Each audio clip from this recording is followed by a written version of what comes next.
मनरेगा की विशेषताएं। मनरेगा का फुल फॉर्म है महात्मा गांधी राष्ट्रीय रोजगार गारंटी योजना। मनरेगा का नाम पहले नरेगा था 2006 में। उसके बाद इसका नाम बदल के रखा गया 2009 में मनरेगा। मतलब मनरेगा इसलिए रखा गया महात्मा गांधी से रिलेटेड ताकि जो भी गरीबी रेखा से जो भी गरीब लोग हैं उनकी मतलब सेवा कर सके, चाहे उसके लिए रोजगार उपलब्ध कराए। तो इसकी विशेषताएं में पहला है रोजगार की गारंटी। इसमें ये सरकार की ऐसी योजना है जो रोजगार की गारंटी देता है और कम से कम एक वित्तीय वर्ष में कम से कम 100 दिन की रोजगार की गारंटी देता है जिससे लोगों को रोजगार उपलब्ध हो पाए। और इसमें हर तरह के सदस्य उपलब्ध होते हैं, चाहे वे कुशल हो चाहे अकुशल हो, हर तरह से नागरिक इसमें भाग लेते हैं कार्य करने में। उसके बाद दूसरा है महिला सशक्तिकरण। यह मनरेगा योजना है वो महिलाओं के सशक्तिकरण पे भी जोर देता है कि किस प्रकार से महिलाएं आगे आए और अपने कार्य को कर पाए। और जैसे कि है कि मनरेगा में 33% महिलाओं की मतलब भागीदारी का भी प्रावधान है इसमें। और इसमें जिस तरह से देखते हैं इसका एग्जाम्पल मनरेगा के जैसा कार्य है दीदी बाड़ी योजना। जब उस समय जब कोरोना आया था तो उस समय बहुत सारी महामारी फैली थी, जिस वजह से क्या हुआ था कि बहुत सारे बेघर हो गए थे, उनको रोजगार नहीं मिल पा रहा था। तो इस योजना के अंतर्गत क्या है कि वो लोग खेती बाड़ी के थ्रू भी रोजगार उनको को मिल पा रहा है ताकि वो लोग अपने परिवार का पालन पोषण कर पा रहे हैं। फिर तीसरा पॉइंट है न्यूनतम मजदूरी। इसमें ये है कि सरकार हर एक मजदूर के लिए एक मजदूरी तय किया गया है कि इसका मजदूरी है 255 रुपया। और जैसे इसमें दिया गया है कि केंद्र सरकार में दिया गया 227 में और राज्य सरकार में दिया गया 228। उसी प्रकार दिया गया है चौथा है मार्ग संचालित प्रकृति। यह एक ऐसा इसका अर्थ है कि ग्रामीण परिवारों के मांग के आधार पर कार्य मिलना। जैसे बहुत सारे लोग पशुपालन करना चाहते हैं, जैसे बहुत सारे लोग बागवानी करना चाहते हैं, तो वो लोग इस कार्य से मतलब कुछ जिस तरह से जरूरत है उस तरह से हर कार्य वो कर सकते हैं। तो जैसे इसमें दिया गया है कि मनरेगा का मेन उद्देश्य क्या है कि बहुत लोग रोजगार के लिए हर एक जगह पे रोजगार की तलाश में जा रहे हैं। तो सरकार का ये मानना है कि जब हम लोग ये जब योजना लाएंगे तो वो लोग पलायन करने से बचेंगे और अपने एरिया में वे लोग काम करेंगे। तो उस तरह से मनरेगा के अंतर्गत बहुत सारे कार्य आते हैं, जिसमें बिरसा हरित ग्राम योजना, दीदी बाड़ी योजना, मुख्यमंत्री पशुधन योजना, दीनदयाल अंत्योदय योजना, फिर है बाबा साहेब अम्बेडकर योजना बागवानी है, और फोटो को खेल विकास योजना, अगुआ आवास योजना। इसमें फोटो को खेल योजना में क्या है कि सरकार हर एक पंचायत में एक ऐसा पंचायत में मैदान तैयार कर रही है जिसमें जितने भी खिलाड़ी लोग हैं वे लोग अपने खेल कर पाए और उसका प्रदर्शन हो पाए कि वे लोग प्रतिभा को निखार पाए। मेरा नाम रश्मि नाग है और मेरा टॉपिक है महिला एवं बाल विभाग का जिसका टॉपिक है डिस्क्राइब करना है। इसकी स्थापना है 1985 ईस्वी में। महिलाओं एवं बच्चों के समग्र विकास के लिए इसकी स्थापना की गई थी। मानव संसाधन विकास मंत्रालय के एक भाग के रूप में इसकी स्थापना की गई थी। वर्तमान में अभी इसकी मंत्री हैं श्रीमती स्मृति ईरानी। इसमें हमारी वित्त मंत्री श्रीमती निर्मला सीतारमण जी के बजट भाषण में जो महिलाओं के लिए सबसे महत्वपूर्ण घोषणा पत्र जो घोषित की गई थी वह थी महिला सम्मान बचत पत्र। इस योजना में 2 साल के लिए 7.5% की निश्चित दर से जमा राशि का ब्याज मिलेगा। और इस विभाग का मेन उद्देश्य है पहला, गर्भवती महिलाओं तथा 0 से 6 वर्ष के जो बच्चे होते हैं उनके स्वास्थ्य और पोषण को देखते हुए ये सेवाएं प्रदान की जाती हैं। सेकेंड है बच्चों के शारीरिक, मानसिक, बौद्धिक विकास, स्वास्थ्य और पोषण में सुधार लाने के लिए। थर्ड है मातृ मृत्यु दर, शिशु मृत्यु दर, कुपोषण, रुग्णता और जो बीच में जो स्कूल छोड़ने की प्रवृत्ति में कमी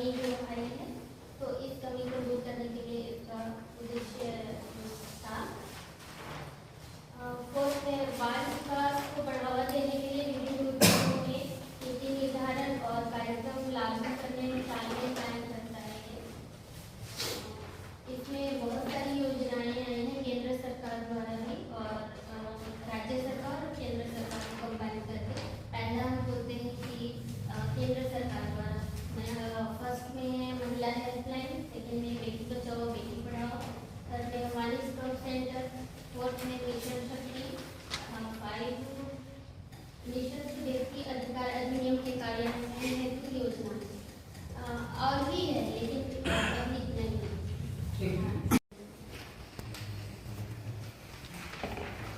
देखिए, जब वो बोल रही है ना तो आप लोग उनको प्लीज सपोर्ट करिए, है ना। उसके लिए पहली बार प्रस्तुतिकरण करें, हो सकता है इससे पहले उन्होंने बहुत बार किया हो, और ऐसा भी हो सकता है कि बहुत नहीं किया हो। ग्राम पंचायत। Very good. मेरा नाम पूजा कुमारी है। मैं आप लोग के समक्ष ग्राम पंचायत टॉपिक पे प्रस्तुतिकरण करने जा रही हूँ। इस पहले हम लोग ग्राम पंचायत क्या होता है इसे समझेंगे। झारखंड पंचायत राज अधिनियम 2001 के धारा 211 के अनुसार पंचायत व्यवस्था को 3 स्तर से बांटा गया था। जो सबसे निचला स्तर होता है वो ग्राम पंचायत, उसके ऊपर पंचायत समिति और जिला परिषद। ये पंचायत राज प्रणाली 1992 के 73वें संविधान संशोधन से संवैधानिक बनाया गया था, जो 24 अप्रैल 1993 को लागू किया गया था।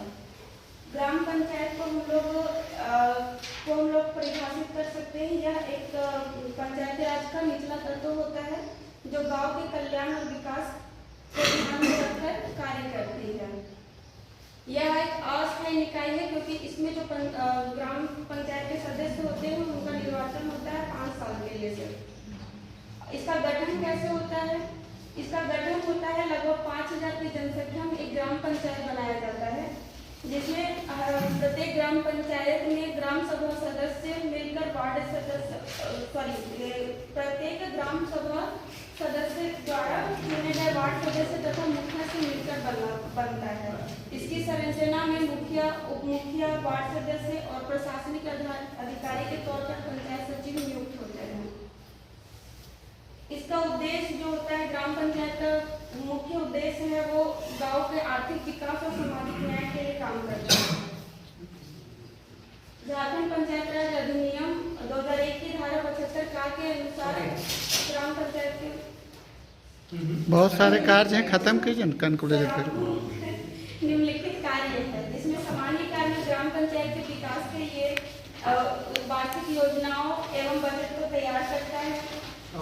कृषि और बागवानी के विकास के लिए तो डिजिटल पंचायत के लिए वो है, थोड़ा इच्छा है सर। हाईटेक सुविधाओं को डिजिटल पंचायत योजना की तैयारी में सरकार, जिसमें बिजली, इंटरनेट की सुविधा और कंप्यूटर हार्डवेयर सॉफ्टवेयर अनुरक्षण उन्नयन से व्यवस्थाओं की जा रही है। इसके जरूरी मैन पावर ट्रेनिंग तथा CSC government services India limited द्वारा वहन किया जाएगा। मिलेगी यह सुविधा अपने ही पंचायत भवन के स्तर से जन्म मृत्यु प्रमाण पत्र, विवाह प्रमाण पत्र, जाति और अन्य प्रमाण पत्रों की सुविधा के अलावा बैंकिंग और अन्य सुविधाएं भी मिलने लगेगी। ब्लॉक अंचल कार्यालयों में दौड़ नहीं लगानी होगी। डिजिटल पंचायत पर 40 करोड़ रुपए का खर्च वित्तीय वर्ष 2023-24 में 40 करोड़ रुपए व्यय किए जाएंगे। राज्य में अभी ग्राम पंचायतों की कुल संख्या 4345 है। इसमें प्रति ग्राम पंचायत हर मास 7550 रुपए खर्च होंगे। इस तरह से हर महीने सभी पंचायतों पर 3,28,04,750 रुपए और सालाना 40 करोड़ रुपए खर्च किए जाएंगे। इस राशि का जिला व भुगतान डीडीसी द्वारा पंचायती राज विभाग द्वारा आवंटित राशि से किया जाएगा। क्या कर रही है विभाग? झारखंड के स्तर से डिजिटल पंचायत स्कीम को अमल में लाने को सभी जिलों में रोस्टर लागू करने पर जोर दिया जा रहा है। पंचायत सचिव मल्लिका कर्मचारी और अन्य जरूरी स्टाफ को पंचायत भवन में ही रोस्टर के अनुसार बैठने का निर्देश दिए जा रहे हैं। पंचायती राज विभाग के मुताबिक पंचायत सचिवालय में प्रज्ञा केंद्र के जरिए सेवाएं प्रज्ञा केंद्र के VLE से पंचायत को डिजिटल कौशल सेवाएं मिलेंगी। पंचायत भवन में बैठने पर ही प्रज्ञा केंद्र को सरकार के स्तर से हर मास 7,500 रुपए का पैकेज मिलेगा। ठीक है। आज के अंदर में संविधान संशोधन से संक्षिप्त प्रस्तुति प्रस्तुत करने जा रहा हूँ। पंचायती राज संस्थाओं को गठन करने के लिए 71वें संविधान संशोधन अधिनियम 1992 में लाया गया था, जो कि सीधी समिति 1985 के संस्थाओं के 86 के संस्थाओं के अनुसार 24 अप्रैल 1993 से लागू किया गया। इस अधिनियम द्वारा भारतीय संविधान में एक नया भाग 9 को जोड़ा गया। इसके तहत 16 अनुच्छेद 243 से 243 तक इसमें जोड़ा गया। इस अधिनियम के अनुसार संविधान में एक नई अनुसूची भी शामिल की गई, जो कि अनुसूची 11 है। इसके अनुसार 29 क्रियात्मक विषय को शामिल किया गया। इसका मुख्य उद्देश्य जो है स्वशासन को मजबूत करना, स्थानीय संस्थाओं को और मजबूत और सुदृढ़ करना है। सर अनुच्छेद 243 है तो उसको एक बार बोल।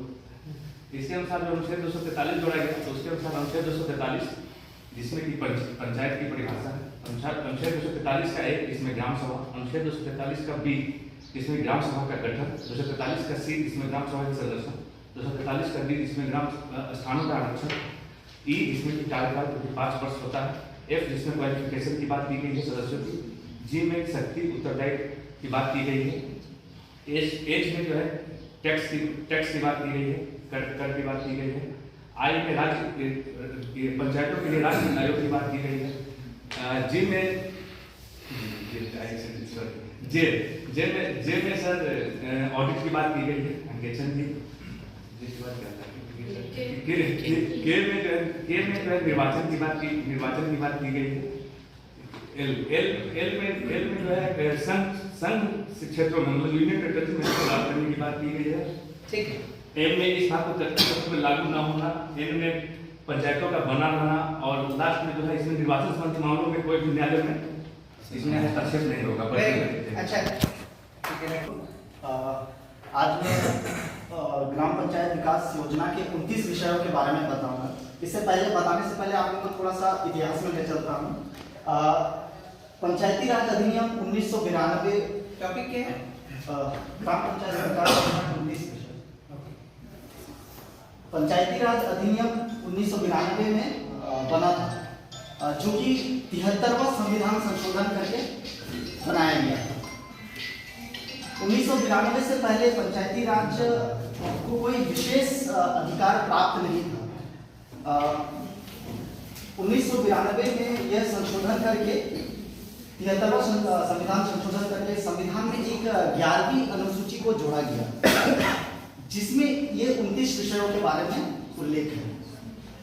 एक प्रकार से सरकारों ने जो शक्तियां हैं वो सीधे तौर पे पंचायतों में इस 73वां संविधान संशोधन के द्वारा दिया।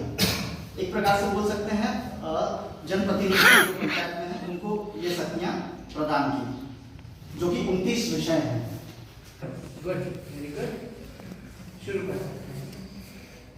Respected sir and my dear friends, तो आज मैं आप लोगों के सामने ग्राम सभा का कोरम के विषय में कुछ आवश्यक जानकारियाँ लेकर आया हूँ।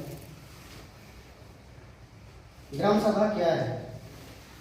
ग्राम सभा गांव के सदस्यों द्वारा अपने ही उत्थान के लिए कोई प्रोग्राम लाते हैं, उनको किस तरह से लाना है, तो उनके लिए बैठना होता है। तो बैठक में वे कौन से सदस्य लोग बैठ सकते हैं उसका भी जिक्र किया गया है। तो 18 साल से जो उम्र में बड़े हैं और इनका वोटर लिस्ट में नाम है, तो वही लोग बैठक का सदस्य हो सकते हैं। तो बैठक में कोई भी योजना को पारित करने के लिए, उसको आगे बढ़ाने के लिए निश्चित कोरम की आवश्यकता होती है। तो हम इस झारखंड राज्य से आने की वजह से हम जानते हैं कि झारखंड राज्य को 2 भागों में बांटा गया है, एक अनुसूचित क्षेत्र और दूसरा सामान्य क्षेत्र। तो सामान्य क्षेत्र में जब कभी भी बैठक होगी तो उसमें मुखिया अध्यक्षता करता है और जितने भी सदस्य होंगे उनमें उस पर्टिकुलर क्षेत्र का जितना भी सदस्य है गांव के, उनका जितना भाग स्टूडेंट्स और पर्सपेक्टिव टीचर्स को जो है, मेरा नाम अमितेश रंजन है। मुझे जल संसाधन विभाग पे एक प्रेजेंटेशन बनाना है। कौन बात कर रहा है? बाहर चले जाइए ना। मुझे जल संसाधन विभाग टॉपिक मिला था प्रेजेंटेशन के लिए। जैसा हम सभी जानते हैं कि टोटल हमारे राज्य में जो विभाग हैं वो 34 हैं, और उन 34 विभागों में से ग्राम पंचायत के अंतर्गत टोटल 14 विभाग आते हैं। उसमें से एक जल संसाधन विभाग भी है। जल संसाधन विभाग का मुख्य उद्देश्य क्या है कि जितने भी जल से संबंधित जो काम होते हैं, जैसे कि सिंचाई हो गया, जल विद्युत हो गया या फिर पेयजल आपूर्ति हो गया, ये सभी काम जल संसाधन विभाग के अंतर्गत आता है। क्योंकि हम लोग जानते हैं कि झारखंड ऐसा प्रदेश है जहाँ 75 70 से 80% लोग कृषि पे डिपेंडेंट हैं और उसमें से उस जो भूमि है उसमें से केवल 23% ही है जो सिंचित है। तो पूरी सिंचित को कवर करने के लिए कुछ योजनाएं लाई गई हैं, जैसे कि वृहद सिंचाई योजना, मध्यम सिंचाई योजना और लघु सिंचाई योजना। इन योजनाओं के अंतर्गत जो बड़े बड़े नदी तालाब है उस पर चेक डैम और अवरोधक डैम बनाया गया है, ताकि उससे जलापूर्ति हो सके, सिंचाई हो सके और जल विद्युत का भी काम किया जा सके। हम लोग जानते हैं कि चूंकि शॉर्टेज है, लिमिटेड है, पानी जो है एक ऐसा रिसोर्स है जो लिमिटेड है, इसलिए हमें इसे बचाकर चलने की जरूरत है। यहाँ सभी उपस्थित मेरे साथियों, मेरा आज का प्रेजेंटेशन है पंचायत सचिवालय सुंदरगढ़ के ऊपर। जैसे कि आपसे निवेदन करते हैं प्लीज आप वीडियो ना बनाएं। ये है ग्राम पंचायत के लिए ही है, तो इससे जिला परिषद और पंचायत समिति को कोई मतलब नहीं है।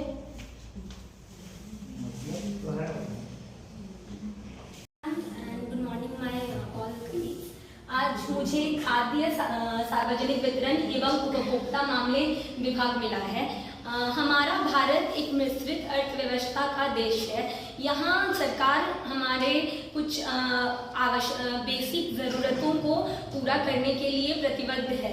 ऐसे अनुच्छेद में कहीं सीधे तरीके से तो ऐसे एक्सप्लेन नहीं किया गया है कि खाद्य सुरक्षा प्रदान करना है, लेकिन आर्टिकल 21 के अनुसार हमें एक गरिमापूर्ण जीवन व्यतीत करने की ये बताया गया है। तो इसी के अंतर्गत हम खाद्य सुरक्षा सुनिश्चित करते हैं। खाद्य और सार्वजनिक वितरण विभाग का प्रमुख नीतिगत उद्देश्य खाद्यान्नों को यथासमय एवं कार्यकुशल तरीके के माध्यम से खरीद कर खाद्य सुरक्षा सुनिश्चित करना है। इसमें विभिन्न खाद्यान्नों की खरीद करना, खाद्यान्नों का स्टॉक करना एवं उनका रखरखाव करना, वितरण करना एवं खाद्यान्नों की सुपुर्दगी करना एवं खाद्यान्नों के स्टॉक और मूल्य स्तरों की भी निगरानी करना, ताकि कोई उसे उच्च दरों पर न बेच सके। झारखंड में राशन कार्ड के कुछ प्रकार हैं, जैसे APL एबव पॉवर्टी लेवल। इसमें ऐसे लोग आते हैं जो गरीबी रेखा के ऊपर जीवन यापन कर रहे हैं। इन्हें प्रत्येक माह 10 kg चावल दिया जाता है। फिर BPL है, बिलो पॉवर्टी लेवल, जो गरीबी रेखा के नीचे हैं और जिनकी सालाना आय जो है 10,000 से कम है, तो उन्हें 35 किलोग्राम चावल दिया जाता है 1 रुपये के दर से। और उन्हें केरोसिन भी प्रोवाइड किया जाता है। अभी ऐसी बात चल रही है कि उन्हें दाल जो दलहन होता है वो भी प्रोवाइड किया जाएगा। देन अंत्योदय कार्ड है, जिसमें APL और BPL स्तर के भी नीचे वाले लोग हैं, इन्हें 1 किलोग्राम प्रति दर से अनाज प्रोवाइड किया जाता है। और एक है अन्नपूर्णा योजना, इसमें ऐसे लोगों को अनाज दिया जाता है जो 65 वर्ष के बुजुर्ग हैं और उन्हें 10 किलोग्राम अनाज मुफ्त में दिया जाता है। ये राशन कार्ड जो है सिर्फ खाद्यान्न की आपूर्ति के लिए ही नहीं, और भी हमारे बहुत सारे जगह पहचान पत्र के रूप में भी काम आता है। इसमें गरीबों को कम दर पर राशन मिलता है, पहचान पत्र है।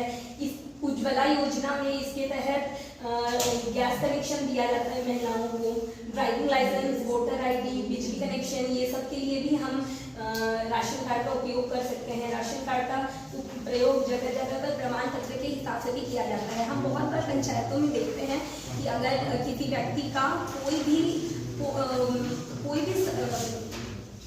सबूत नहीं है कि वो एग्जिस्ट कर रहा था कभी, लेकिन उसके विवाहित जो स्त्री है, विधवा जो है, उसको पेंशन नहीं मिल पाता है, तब हम इस राशन कार्ड का उपयोग करके उन्हें पेंशन प्रोवाइड कर पाते हैं, ताकि उनका मृत्यु सर्टिफिकेट बनवाते हैं और पेंशन बनवाते हैं उनका।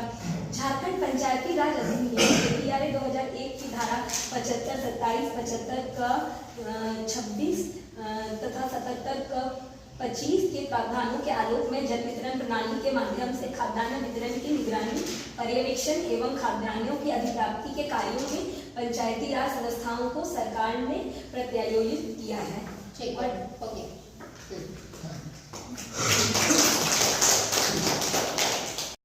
Good morning all of you.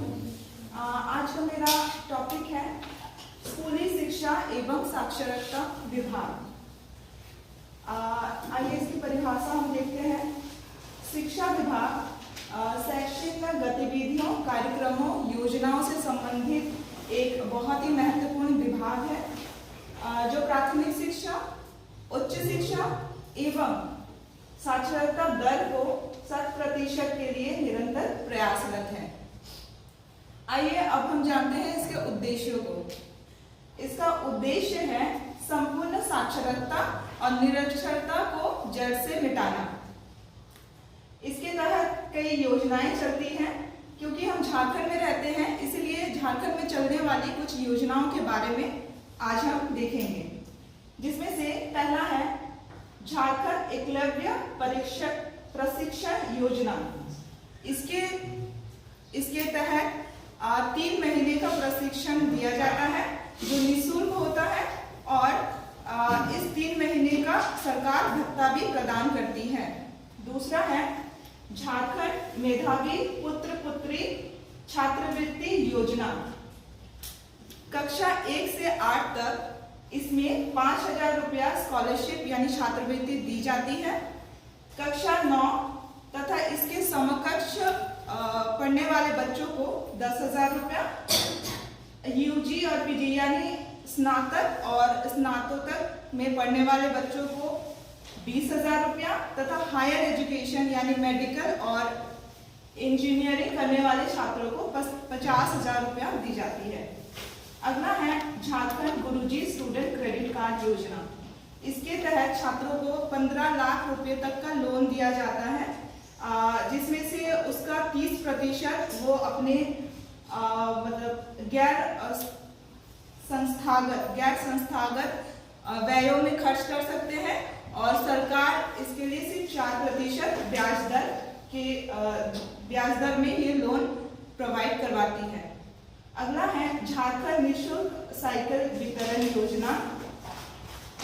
इस योजना के अंतर्गत सरकार 4,500 रुपया देती है, जिससे कि साइकिल लेने के लिए देती है ताकि छात्र छात्राओं को स्कूल जाने में और शिक्षा प्राप्त करने में उनको आसानी हो। ये सारी योजनाएं हैं। इसका आइए अब जानते हैं इसके परिणाम क्या निकले कि गवर्नमेंट इतने दिनों से जो ये काम कर रही है।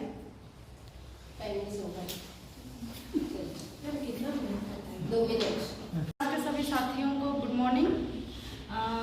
आज टॉपिक है ग्राम पंचायत की अस्थायी समितियों के नाम एवं उनसे संबंधित महत्वपूर्ण तथ्यों को हम लोग साझा करेंगे। परिचय है। झारखंड पंचायती राज अधिनियम 2001 की धारा 71 के अनुसार ग्राम पंचायतों को अपने कार्यों एवं दायित्वों के निर्वहन करने के लिए 7 समितियां गठित करने का अधिकार प्रदान किया गया है। ये समितियां अस्थायी होती हैं। सभी इनकी संख्या 7 है। ये सभी समितियां ग्राम पंचायत के समन्वय नियंत्रण में एवं अधीन में काम करती हैं एवं पंचायत द्वारा प्रदत्त शक्तियों का प्रयोग करती हैं। इन 7 अस्थायी समितियों के नाम इस प्रकार हैं। पहला है सामान्य प्रशासन समिति, दूसरा है विकास समिति, थर्ड में है महिला शिशु एवं सामाजिक कल्याण समिति, थर्ड में है स्वास्थ्य शिक्षा वन एवं पर्यावरण समिति, फिफ्थ में है ग्राम रक्षा समिति एंड 6th में है सार्वजनिक संपदा समिति एंड लास्ट 7th में है अधोसंरचना समिति। ग्राम पंचायत की 7 समितियों का गठन 5 सदस्यों से मिलकर बनता है। मुखिया सभी समितियों के पदेन सदस्य होते हैं। एक मनोनीत सदस्य होता है जो किसी क्षेत्र विशेष का विशेषज्ञ होता है, जैसे शिक्षा क्षेत्र का या स्वास्थ्य क्षेत्र का। पंचायत सचिव जो होता है वो सचिव होता है समिति का। 2 वार्ड मेंबर होते हैं जो निर्वाचित होते हैं।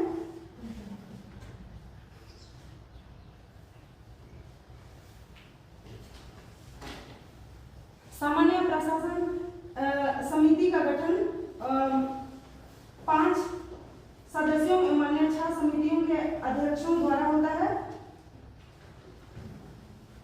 प्रत्येक अस्थायी समिति की अवधि जो होती है वो ग्राम पंचायत की जितनी अवधि होती है उतनी होती है। सभी समितियां जो होती हैं वे अपना प्रतिवेदन सामान्य प्रशासन समिति को प्रदान करती हैं। ग्राम पंचायत की अस्थायी समितियों की जो बैठक होती है वो वर्ष में एक बार नहीं, माह में एक बार बुलाई जाती है मुखिया द्वारा। इस बैठक की अध्यक्षता मुखिया द्वारा ही की जाती है, जिसकी सूचना इस बैठक की सूचना सभापति यानी मुखिया द्वारा बैठक के 7 दिन पूर्व एवं विशेष परिस्थितियों में 3 दिन पूर्व दी जाती है। फोरम जो होती है इस बैठक की वो ग्राम समिति के सदस्यों का आधार होगा। गुड मॉर्निंग सभी साथियों, मेरा टॉपिक है कृषि पशुपालन एवं मत्स्य विभाग। इससे परिचय कृषि बागवानी संसाधन प्रबंधन, कृषि इंजीनियरिंग, कृषि विस्तार एवं पशु विज्ञान, आर्थिक सांख्यिकी, विपणन और मत्स्य पालन में नई तकनीक के विकास से संबंधित उपयोग जैसे कार्यों सहित संरक्षण और योजना को शामिल करना है। इनके 3 भागों में विभाग किया है, कृषि, पशुपालन और मत्स्य। ये 2 मिनट में कंप्लीट नहीं हो सकता। ठीक है ना, हमको मेरे पास टाइम है, आप पढ़िए। हाँ, कृषि से परिचय। कृषि की उन्नति में इस विभाग की महत्वपूर्ण भूमिका है। यह किसानों को फसलों की वैज्ञानिक खेती, फसल संरक्षण, कृषि मशीनीकरण, मृदा संरक्षण तकनीक, प्राकृतिक संसाधनों के संरक्षण आदि पर महत्वपूर्ण जानकारी प्रदान करता है। इसके उद्देश्य हैं कृषि विपणन की कार्य कुशलता में अभिवृद्धि करना, कृषि विपणन संगठन और मंडी परिषद, मंडी समितियों के कार्यों में उचित समन्वय स्थापित करना। मेरा टॉपिक है ज्ञान केंद्र।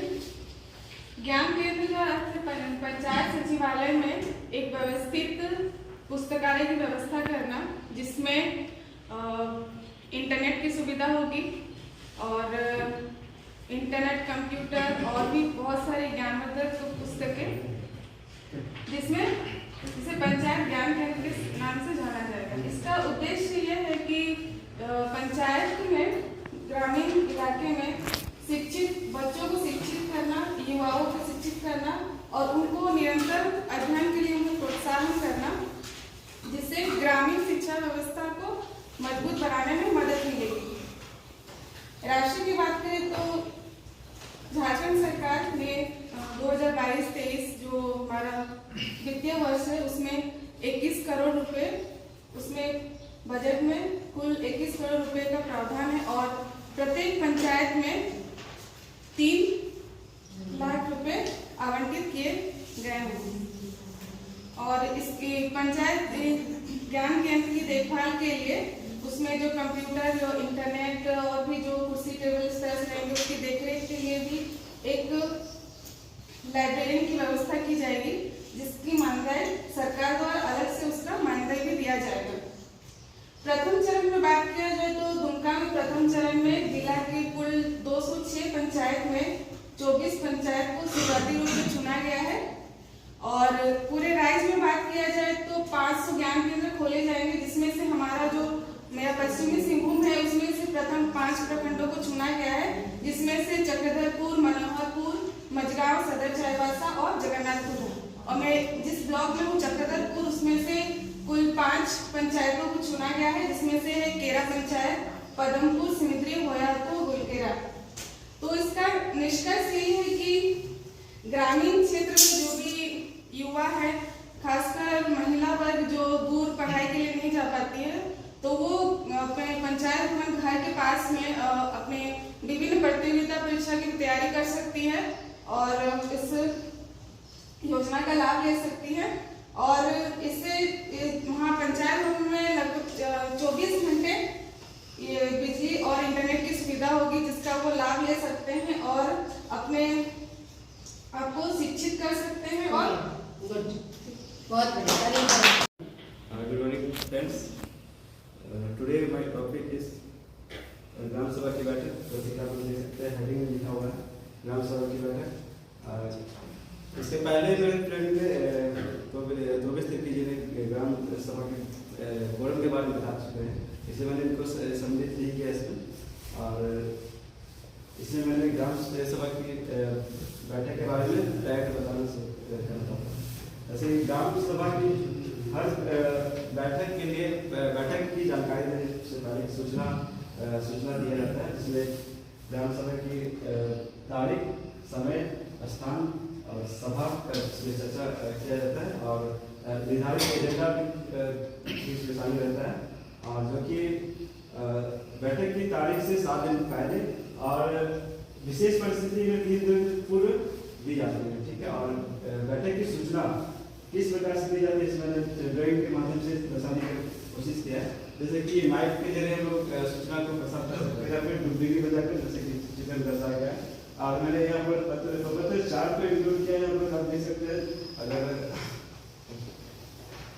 ये प्रपत्र 4 का उदाहरण है। और एक छोटा सा मैं ग्राम सभा के कोरम के बारे में बताना चाहूँगा कि ग्राम सभा में बैठक के लिए कोरम को पूरे जनपद जिसे बोलते हैं हिंदी में जनपूर्ति, और उसको पूरा उसकी एक क्राइटेरिया होती है कि ग्राम सभा की कुल ग्राम सभा, जैसे कि ग्राम सभा में 200 ग्राम सभा के सदस्य हैं, तो उसका 1/10 यानी कि इसका कुल 20 लोग ग्राम सभा के सदस्य होंगे, तो बैठक होगी। और उसके लिए अनिवार्य है 20, और उसमें एक 1/3 उसका यानी कि 20 का 1/3 यानी कि आपका 7 या 7 से अधिक महिला के लिए रिजर्व होगी। ठीक, वो भी अगर हम देखेंगे अनुसूचित क्षेत्र में यानी कि पेशा लागू है, वहाँ पर कुल ग्राम सभा का सदस्य का 1/3 ग्राम सभा के बैठक के लिए अनिवार्य होंगे। और उसमें उनका जैसे कि मान लीजिए कि एक ग्राम सभा में कुल 300 ग्राम सदस्य हैं, तो उसका 1/3 यानी कि 100 सदस्य होंगे उनके ग्राम सभा के सदस्य बैठक में, और उस बैठक में वंश का 1/3 यानी कि 33 महिला के लिए रिजर्व होगी। अब आते हैं, अगर किसी कारणवश बैठक नहीं हो पाती है, तो इसके लिए कोई जिम्मेवार होगा। तो कानून के तहत झारखंड पंचायती राज के कानून के तहत इसके लिए जिम्मेदार मुखिया को ठहराया जाएगा। ठीक, इसके लिए कानून कार्य में शिथिलता और लापरवाही का आरोप लगाते हुए उस पर कार्रवाई की जाएगी। और इसके बाद आते हैं ग्राम सभा की जो वार्षिक बैठक होगी वो अगले वित्तीय वर्ष के 3 माह पूर्व होगी।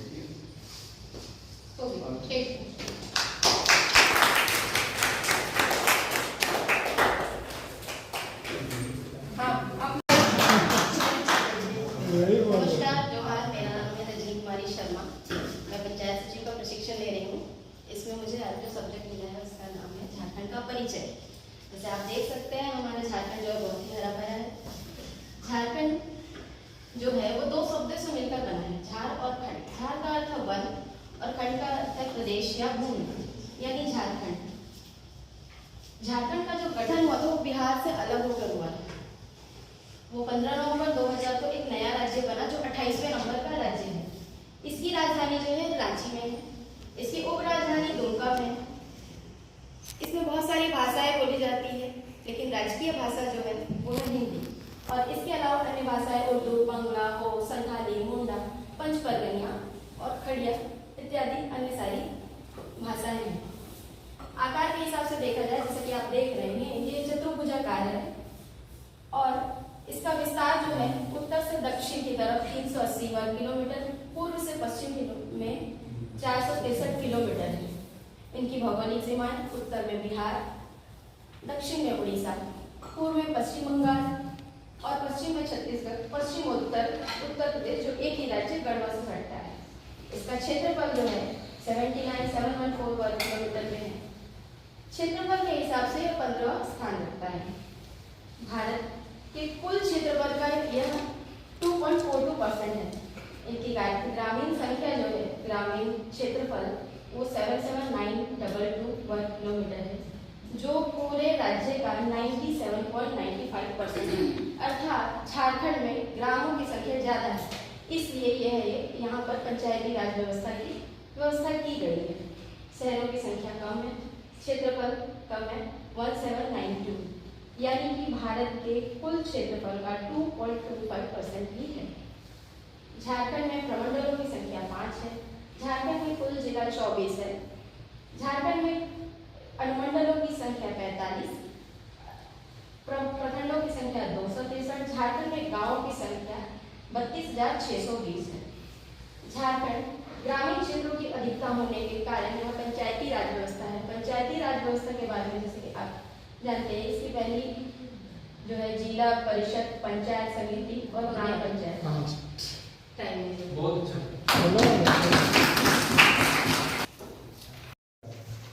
बहुत कुछ है। क्लासरूम में उपस्थित हमारे मास्टर ट्रेनर और हमारे इस क्लास में जो भी सहपाठी हैं और शिक्षणार्थी, सबको मेरी ओर से जोहार। मुझे स्वास्थ्य, चिकित्सा, शिक्षा और परिवार कल्याण के डिपार्टमेंट की योजनाओं के बारे में एक संक्षिप्त नोट या उससे संबंधित जानकारियों के बारे में क्लास में रिप्रेजेंट करना है। सबसे पहले हम लोग जैसा आप लोग सबको ही जानते हैं कि एक कहावत है कि हेल्थ इज वेल्थ। हम लोगों के लिए स्वास्थ्य सबसे मूल्यवान चीज है, सबसे मूल्यवान है, क्योंकि इससे जीवन के बगैर जीवन का हम लोग का जो जीवन है उसके स्वास्थ्य का कोई मूल्य नहीं आंका जा सकता है। आप यदि देखिएगा कि परिस्थिति बस कभी कभी ऐसा होता है कि हम अपना सर्वस्व संपत्ति अपने जीवन को बचाने के लिए लगा देते हैं। तो इससे हम शॉर्टकट यही समझ सकते हैं कि हम लोग अपने हेल्थ के लिए टोटल अपनी गाड़ी कमाई या जो भी हमारे पास परिसंपत्ति है सब उसके आगे कम पड़ता है। समझे हम इसलिए परिचय दिए थे। मानव जीवन के लिए सबसे जो महत्वपूर्ण है, मूल्यवान, वो हमारा स्वास्थ्य। और इस पृथ्वी में इसके अलावा स्वर्ग की अनुभूति ले सकते हैं। और यदि हमारा स्वास्थ्य ठीक नहीं है तो आप हमारी जिंदगी जो है वो नर्क से भी बदतर हो जाती है। अब एक बात होता है कि स्वस्थ कहने से केवल नहीं हो जाता है, स्वस्थ किस प्रकार से। एक एग्जाम्पल हम यदि ले सकते हैं कि हम बॉडी से बहुत अच्छा स्वस्थ है लेकिन हम बोल नहीं पा रहे हैं, तो वो भी एक पूर्ण स्वस्थ व्यक्ति नहीं कहलाया जा सकता है। तो इस प्रकार हम लोग देखते हैं कि स्वास्थ्य जो होना चाहिए वो 3 प्रकार से होना चाहिए। एक तो शारीरिक स्वास्थ्य के बारे में हम लोग जानते हैं जो कि जनरली माना जाता है। दूसरा है मानसिक स्थिति के बारे में, मानसिक रूप से भी हमको स्वस्थ रहना चाहिए। और तीसरा है एक मेंटल, जो भावनात्मक होता है। तो मेंटली और भावनात्मक रूप से हमको भी स्वस्थ होना चाहिए।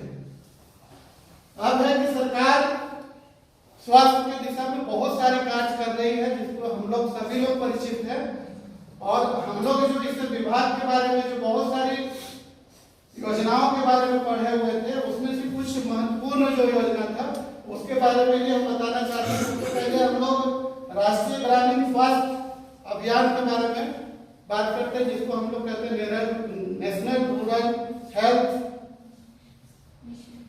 मिशन, जिसका मुख्य रूप से सबसे पहले तो हम मानते हैं कि उसको IPHS जो इंडियन पब्लिक हेल्थ स्टैंडर्ड है उसके अनुसार से जन स्वास्थ्य प्रणाली को हमको सबसे मेन उद्देश्य उसका वो है कि हम उसके आधार से जो जन स्वास्थ्य का जरूरी चीज जो होना चाहिए वो हमको उपलब्ध होना चाहिए, मिलना चाहिए, सुविधाएं लेकर होकर।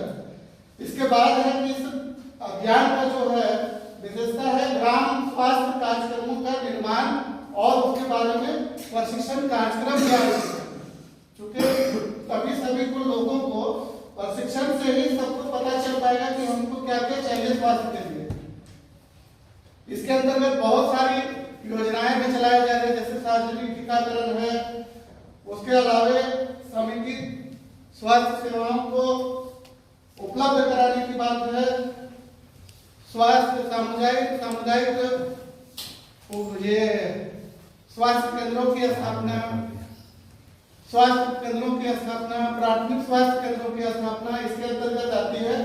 इसके अलावा एक महत्वपूर्ण जो योजना है मातृत्व शिशु स्वास्थ्य योजना, जिसके अंतर्गत हम लोग 5 वर्ष से कम बच्चों के स्वास्थ्य के बारे में और उसके उससे माता के मतलब उसकी माँ से संबंधित जो टोटल जो स्वास्थ्य से संबंधित है उसके बारे में हम लोग उसमें ज्यादा फोकस करते हैं, जिसका मूल उद्देश्य मेन रूप से यदि देखेंगे तो बच्चे की मृत्यु दर को कम करना है और जो गर्भवती महिला यहाँ उपस्थित पेशा अधिनियम 1996 PESA panchayat extension to scheduled area PESA अधिनियम अंतर्गत 1996 में केंद्र सरकार के द्वारा बनाए गए कमेटी दिलीप सिंह गुड़िया द्वारा प्रस्तावित किया गया है। प्रस्तावित 1996 में, संशोधित 1997 में और पारित 1998 में किया गया है। और पेशा कानून तहत अनुसूचित क्षेत्र में जो परंपरा शासन व्यवस्था है उनको संचालित करना तथा वहाँ की सांस्कृतिक रीति रिवाज को संचालित करना है। झारखंड एक जनजातीय आबादी बहुल क्षेत्र है और झारखंड में 16 जिले में पेशा लागू है। इनमें 13 जिले पूर्ण अनुसूचित क्षेत्र के अंतर्गत आते हैं और 3 जिले आंशिक अनुसूचित क्षेत्र के अंतर्गत आते हैं। और पूर्णतः अनुसूचित क्षेत्र के अंतर्गत 13 जिले के नाम निम्नलिखित हैं: रांची, खूंटी, गुमला, लोहरदगा, लातेहार, सिमडेगा, साहिबगंज, पाकुड़, दुमका, जामताड़ा, पूर्वी सिंहभूम, पश्चिमी सिंहभूम और सरायकेला खरसावां है। आंशिक रूप से अधिसूचित जिले के नाम निम्नलिखित हैं: पलामू, गढ़वा और गोड्डा है। पेशा कानून का स्वरूप ग्राम सभा के बैठकों की अध्यक्षता परंपरागत पंचायत प्रधान यथा मुंडा, मनकी, पान, महतो आदि के द्वारा किए जाते हैं। ग्राम सभा का पंचायत सचिव ही होते हैं। पेशा क्षेत्र में आरक्षण चुनाव में 80% और जहां की आबादी 50% से कम है वहां आरक्षण 50% दिया जाता है। कोई सवाल पेशा से नाम रचना है, जैसा आप लोग सबको जानते हैं। मेरा टॉपिक जो था थोड़ा बड़ा है, 73वां संविधान संशोधन, उसके बाद अनुच्छेद 243 ए से ओ तक और धारा पंचायती राज की धारा है। तो जैसा कि हम लोग के देश की प्रशासनिक व्यवस्था है उसकी पहली कड़ी है केंद्र सरकार जो पूरे भारत में काम करती है। उसके बाद है राज्य सरकार जो अपने अपने राज्यों में काम करती है और उसके बाद है लोकल सेल्फ गवर्नेंस जो 2 भागों में विभक्त है, ग्रामीण क्षेत्र और शहरी क्षेत्र। ग्रामीण क्षेत्र में पंचायती राज व्यवस्था काम करती है। तो पंचायत की जरूरत क्यों पड़ी? जो गांव का आदमी है वो अपनी शिकायत, अपनी जरूरतें लेके केंद्र सरकार के पास तो नहीं जाएगा या राज्य सरकार के पास तो नहीं जाएगा। उसको तो वहीं के लोग चाहिए, वहीं की जगह चाहिए जो उसका निपटान कर सके, उसकी शिकायत को सुन सके, उसकी जरूरतों को पूरी कर सके। तो इसलिए संविधान में 73वां संशोधन किया गया। इसमें बहुत सारी कमेटियां गठित की गई। आज़ादी के बाद जवाहरलाल नेहरू ने, ऐसे तो राज्य के नीति सिद्धांत में, राज्य के नीति निर्देशक तत्व में प्रावधान था, लेकिन ये कंपल्सन नहीं था, राज्यों के ऊपर कंपल्सन नहीं था कि आपको लागू करना ही। जब 1947 में हमारा देश आजाद हुआ तो जवाहरलाल नेहरू जो है दो प्रोग्राम चलाए जिसमें उन्होंने देखा कि क्या प्रॉब्लम है, आखिर क्यों लोगों तक योजनाएं नहीं पहुंच पा रही हैं और लोग उसमें क्यों नहीं पार्टिसिपेट कर पा रहे हैं।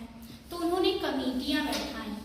सबसे पहले अशोक मेहता समिति और बलवंत राय मेहता समिति। बलवंत राय मेहता समिति 1957 में लागू हुआ था और उन्होंने त्रिस्तरीय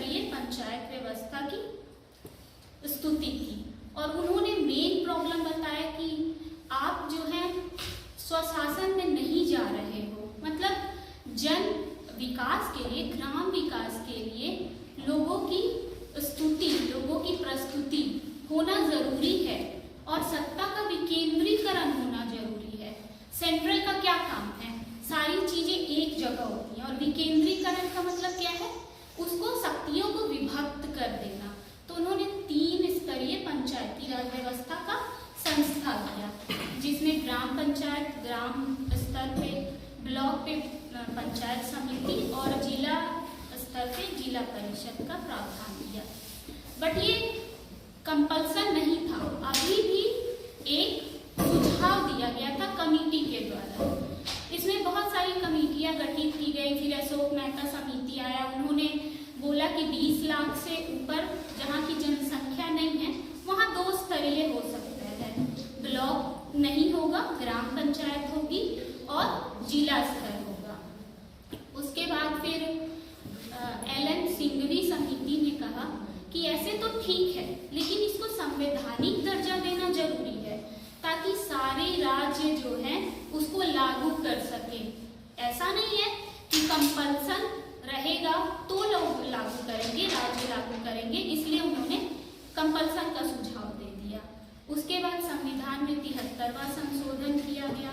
भाग 9 में 11 अनुसूची में 29 विषय दिए गए, जिसमें गांव का सर्वांगीण विकास, मतलब गांव में जो भी समस्याएं हैं, जरूरतें हैं, उनको 29 विषय में डाला गया ताकि उसकी पूर्ति हो जाए, सर्वांगीण विकास हो जाए। और इसमें अनुच्छेद 243A से लेकर 2 तक डाला गया है। तो जैसा कि 243 ठीक है, वेरी गुड। वैसे आज मेरा विषय ग्राम सभा से संबंधित दस्तावेज के बारे में था, लेकिन उससे पहले मैं ग्राम सभा से जो उसका परिभाषा मैं उसको आपको बताना चाहूँगा कि एक्चुअली में ग्राम सभा क्या है। ग्राम सभा गांव के उन सभी लोगों की आम सभा जिनकी उम्र 18 वर्ष से उससे अधिक है और उनका नाम मतदाता सूची में दर्ज है। ठीक है, ग्राम सभा एक लोकतांत्रिक निकाय है और ये प्रत्यक्ष लोकतांत्रिक को सुनिश्चित करता है। और ग्राम सभा जो होती है एक स्थायी सभा होती है जो कि कोई भंग नहीं होती है। ठीक है, और इनके जो सदस्य होते हैं जब तक वो वहाँ के मतदाता है तब तक उनके सदस्य बने रहेंगे। Now come to the topic, gram sabha से संबंधित दस्तावेज जो कि महत्वपूर्ण होते हैं, जैसे कि आपका ये सूचना रजिस्टर हो गया, कार्रवाई पंजी होगी, उपस्थिति पंजी होगी और ये एक प्रतिवेदन पंजी होगी, जिसमें बाकी जो ग्राम सभा से संबंधित समितियां उनका मतलब रिपोर्ट उसमें लिखा जाता है। तो सूचना रजिस्टर में ग्राम सभा से संबंधित जो ग्राम बैठक की जो सूचना होती है, मतलब ग्राम का जो बैठक का जो सभा होता है उसका सूचना जो है प्रपत्र 4 में लिखा जाता है। ठीक है, और ग्राम सभा में जो उपस्थित लोग होते हैं उनकी पंजी, उपस्थिति पंजी में प्रपत्र 5 के अनुसार लिखी जाती है। और कार्रवाई पंजी में ग्राम सभा की जो बैठक की जो भी कार्रवाई होती है वो ये कार्रवाई पंजी में लिखी जाती है प्रपत्र 6 के अनुसार, जिसमें कि उसका विषय, उसकी कार्रवाई, उसकी तारीख और उसमें उपस्थित लोगों की ये सूची रहती है। इसके अतिरिक्त जब भी कभी वार्षिक बजट होती है उससे पहले की जो तैयारी होती है उसके लिए कुछ जो महत्वपूर्ण दस्तावेज जो जरूरी होती है उनको रखना पड़ता है, जैसे कि वार्षिक आय का लेखा जोखा हो गया, फिर गत वर्ष की वार्षिकी। पंचायत के तीनों स्तरीय सदस्यों का भुगतान नियमावली 2011। जैसा कि हम सभी जानते हैं झारखंड में त्रिस्तरीय पंचायती राज व्यवस्था है, जिसके अंतर्गत आता है ग्राम पंचायत, पंचायत समिति, जिला परिषद। जिला परिषद के जिला स्तर पर जिला परिषद होता है, इसके अंतर्गत जिला परिषद के अध्यक्ष का भुगतान 12,000 रुपये, जिला परिषद के उपाध्यक्ष को 10,000 रुपये, जिला परिषद के सदस्य को 2500 रुपये दिया जाता है। पंचायत समिति के अंतर्गत प्रमुख को 8,000, उप प्रमुख को 4,000 और पंचायत समिति के सदस्य को 1,000 रुपये दिया जाता है। और सबसे छोटी स्तर, निचली स्तर में ग्राम पंचायत होता है, इसमें मुखिया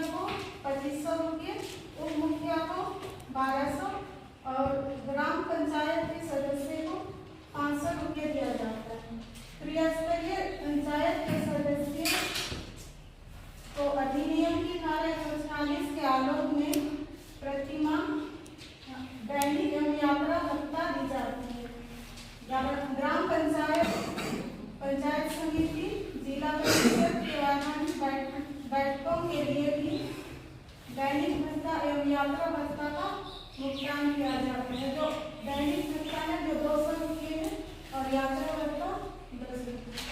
वेरी हमारे मुल्क में सभी को एक साथ जोहार। मेरा नाम राजकुमार यादव है। मैं 15 वित्त आयोग के बारे में कुछ अपनी बातें रखने जा रहा हूँ। इससे संबंधित है कि 15 वित्त आयोग की जो प्रमुख अनुशंसा है उसमें 15 फाइनेंस जो है बहुत मदद करती है हमारे ग्राम पंचायतों के लिए। इसी के तहत मतलब पंचायतों में अनुदान दिया जाता है, जैसे कि ग्राम पंचायत ग्रामीण निकाय स्तर में जो होता है उसमें तीनों स्तर पर जो है उसमें दिया जाता है अनुदान। उसके बाद छावनी क्षेत्र होते हैं उसको भी योगदान अनुदान दिया जाता है। और पेयजल एवं स्वच्छता विभाग के अंतर्गत में आबद्ध रूप से इसमें भी अनुदान दिया जाता है। और एक 5वीं और 6ठी अनुसूची के अंतर्गत जो भी क्षेत्र आते हैं मतलब जो राज्य आते हैं उसके तहत भी इसको कुछ अनुदान दिया जाता है। इसमें बोला है कि झारखंड में जो झारखंड राज्य के द्वारा जो दिया जाता है वो 50 स्तर मतलब एथी से आते हैं तो हर वर्ष दिया जाता है। 5 साल का इसका समय सारणी रहता है लेकिन हर वर्ष दिया जाता है। इसके तहत अनुदान का वितरण जो है मूल सिद्धांत है उस गांव की जनसंख्या पर निर्भर करेगा। उसका अनुपात जो होता है 90% होता है और क्षेत्रफल के अनुसार से 10% इसका अनुपात रखा गया है। और यहाँ पे राज्य वित्त आयोग द्वारा जो है ग्रामीण क्षेत्रों को बढ़ावा देने के लिए या सशक्तिकरण करने के लिए अनुदान जो दिया जाता है ग्राम पंचायत को 75% अनुपात में है और पंचायत समिति को 15% है और 5% जिला परिषद को दिया गया है।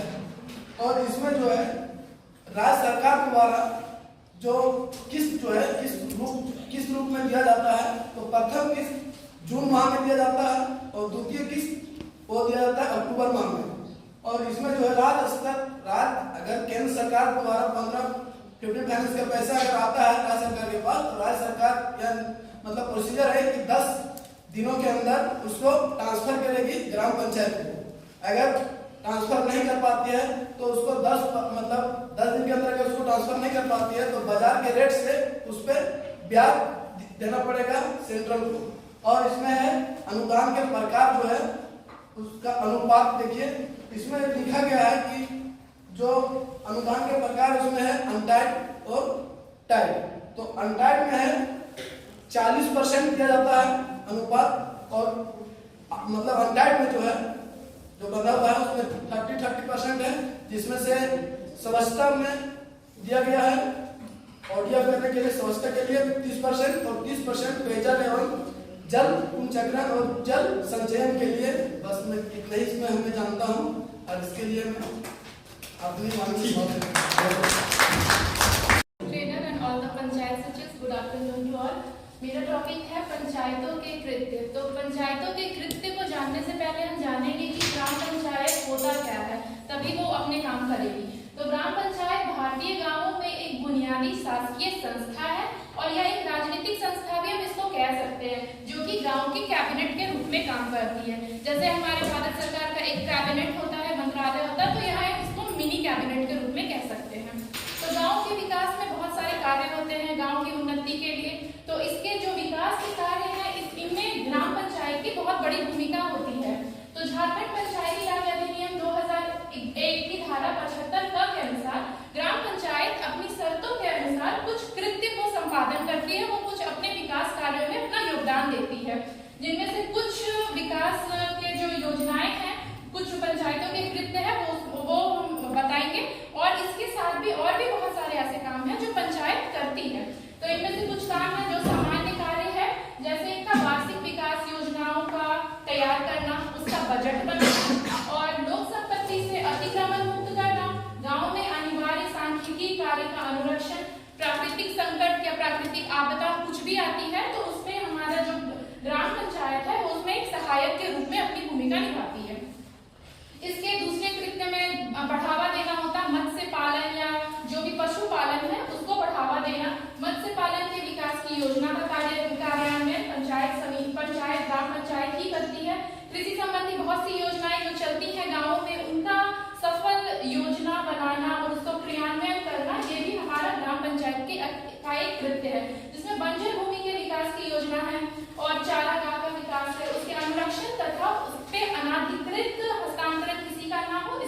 देखभाल करना और इसके उपयोग का भी जो काम है वो ग्राम पंचायत करती है। ग्रामीण विद्युतीकरण, इसमें भी ग्राम में जो विद्युतीकरण, ऐसे तो ये पूरा सेंट्रल और राज्य का एजेंडा होता है, लेकिन उसको सुचारू रूप से चलाने का काम, उसकी योजनाओं को देखना और लोगों को जागरूक करना, इसमें ग्राम पंचायत का बहुत बड़ा भूमिका होता है। चिकित्सा एवं स्वच्छता के क्षेत्र में जैसे कि सार्वजनिक शौचालय का निर्माण ये करवाती है, ग्रामीण स्वच्छता को बढ़ावा देती है, अपने अपने तरीके से या तो लोगों को जागरूक करके या इनमें जो भी कोष होता है उसका उपयोग करके अपनी योजनाओं को क्रियान्वयन भी करती है। लावारिस पशुओं का निपटान भी करती है। ग्रामीण गृह निर्माण, ये बहुत बड़ी जिम्मेदारी होती है ग्राम पंचायत की। यह गृह स्थलों एवं अन्य निजी सार्वजनिक संपत्तियों से संबंधित अभिलेख का भी अनुरक्षण करती है। इसके पास ही अथॉरिटी होता है कि ये जो भी निजी संपत्ति या जो भी सार्वजनिक संपत्ति है उसका अनुरक्षण भी ग्राम पंचायत ही करेगी। लघु सिंचाई, जल व्यवस्था, जल आच्छादन योजना, इसका कार्यान्वयन भी पंचायत करती है। पशुपालन, दुग्ध उद्योग, कुक्कुट पालन, शुगर पालन एवं अन्य पशुधनों की नस्लों की सुधार, प्रोन्नति हेतु योजना का कार्यान्वयन, इसमें और भी बहुत सारा चीज है जो कि हम इसमें लिख नहीं पाए हैं, जैसे खादी उद्योग है, उद्योग का बढ़ावा देना, और जो खनिज संपदा है उसमें भी राजस्व वगैरह, जो भी गाँव की उन्नति और उसके विकास में काम होता है ग्राम पंचायत उसको देखती है। कहीं ना कहीं से ग्राम पंचायत का उसमें उसकी भूमिका रहती है। तो टॉपिक तो यही था इससे काम, और इनसे काम तो आप लोग सब जानते ही हैं, फिर भी अगर कोई क्वेश्चन है इसी टॉपिक से तो पूछ सकते हैं। बहुत बढ़िया। मेरा आज का टॉपिक है RGSA, जिसका पूरा नाम है राष्ट्रीय ग्राम स्वराज अभियान। यह एक केंद्र प्रायोजित योजना है। इसका शुभारंभ 2018 में केंद्रीय मंत्रिमंडल द्वारा वर्ष 2018-19 से 2021-22 तक के लिए लागू किया गया था, परंतु बाद में आर्थिक मामलों की मंत्रिमंडलीय समिति द्वारा 1 अप्रैल 2022 से 31 मार्च 2026 तक की अवधि के लिए विस्तारित किया गया। पंचायती राज मंत्रालय इसकी क्रियान्वयन एजेंसी है और RGSA का उद्देश्य है सतत विकास लक्ष्यों को पूरा करने के लिए पंचायती राज संस्थानों की शासन क्षमताओं को विकसित करना।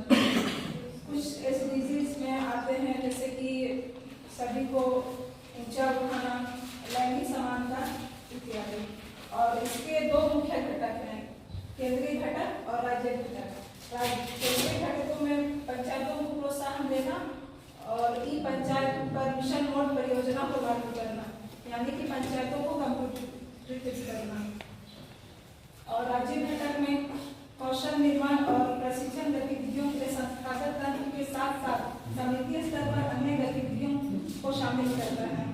मीन्स पंचायत में जो भी गतिविधियां उनको शामिल करना। और इसके महत्व में है सामाजिक आर्थिक न्याय को बढ़ावा देना, यानी कि सभी को पता है गांव में ST, SC और महिलाओं का प्रतिनिधित्व है। अगर हम उनको ऊंचा उठाते हैं तो पंचायत को तब ऊंचा उठेगा और जिससे कि सामाजिक और आर्थिक न्याय को बढ़ावा मिलेगा। और दूसरा महत्व में है बेहतर लोक सेवा उपलब्ध कराना। और इसमें राष्ट्रीय महत्व के विषयों को प्राथमिकता दी गई है, अर्थात गाँव में गरीबी से मुक्ति एवं आजीविका में बढ़ोतरी, स्वस्थ गाँव, बच्चों के अनुकूल गाँव आदि आदि। और इसका वित्त पोषण पैटर्न में केंद्र 60% देगी और राज्य 40%, परंतु पूर्वोत्तर राज्य और जम्मू कश्मीर और पहाड़ी राज्यों में केंद्र 90% देगी और राज्य 10%, और केंद्र शासित प्रदेशों में केंद्र का हिस्सा 100% का होगा। और इसमें एक छूट गया है, ये है कि इसमें 2,78,000 स्थानीय निकायों को मदद मिलेगी। और इसका विजन है सबका साथ, सबका गांव, सबका विकास हासिल करने के लिए एक प्रयास। Thank you.